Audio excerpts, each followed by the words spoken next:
ప్రాణాలు తీసుకునే యుద్ధానికి సైతం ధర్మం మర్యాదలు ఉంటాయి. అలాంటిది రాజనీతిలోనూ కొన్ని నిబంధనలు ఉంటాయి.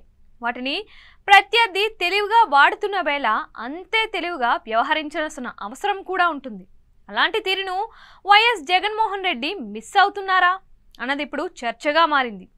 ఎవరైనా కావచ్చు, ఎంతటి శక్తివంతుడైనా అవ్వచ్చు, రాజరికంలో కానీ ప్రజాస్వామ్యంలో కానీ అధికారం అన్నది ఎవరి చేతుల్లోనూ శాశ్వతంగా ఉండదు.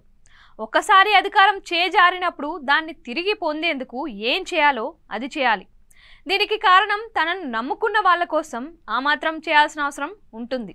ముఖ్యమంత్రిగా పదవీ బాధ్యతలు చేపట్టనున్న చంద్రబాబు మంగళవారం వైసీపీ అధినేత జగన్మోహన్ రెడ్డికి ఫోన్ చేశారు. అయితే చంద్రబాబు ఫోన్కు జగన్ అందుబాటులో రాలేదు. కాబోయే ముఖ్యమంత్రి హోదాలో మరో పార్టీ అధినేతకు ఫోన్ చేసినప్పుడు అందుబాటులోకి రాకపోవడం దేనికి నిదర్శనం అన్నది ఇప్పుడు ప్రశ్న. రాజకీయంగా విభేదాలు ఉండొచ్చు, కానీ మర్యాదపూర్వకంగా ఫోన్ చేసినప్పుడు మాట్లాడడం తప్పు లేదు.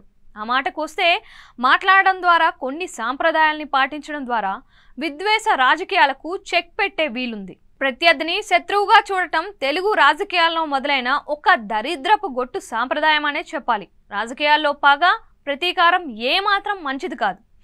అది మాత్రమే అధికారాన్ని కట్టబెడుతుంది అన్న ఆలోచన తప్పు అవుతుంది.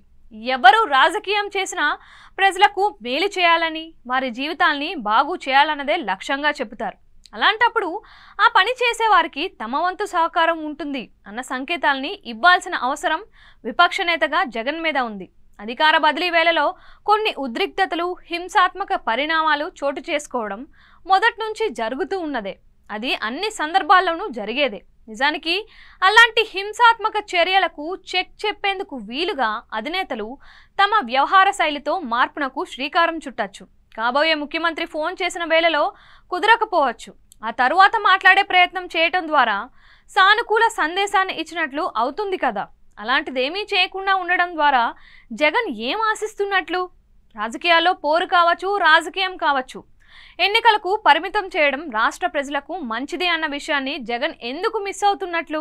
విద్వేష రాజకీయాలకు కేర్ ఆఫ్ అడ్రస్ గా ఏపీ మారిందన్న చెడ్డ పేరు తన తీరుతో వేలెత్తి చూపే అవకాశాన్ని ఆయన ఎందుకు ఇస్తున్నట్లు అన్నది ఇప్పుడు ప్రశ్నగా మారింది. దీనికి సమాధానం చెప్పాల్సిన బాధ్యత ఆయనపై ఉంది.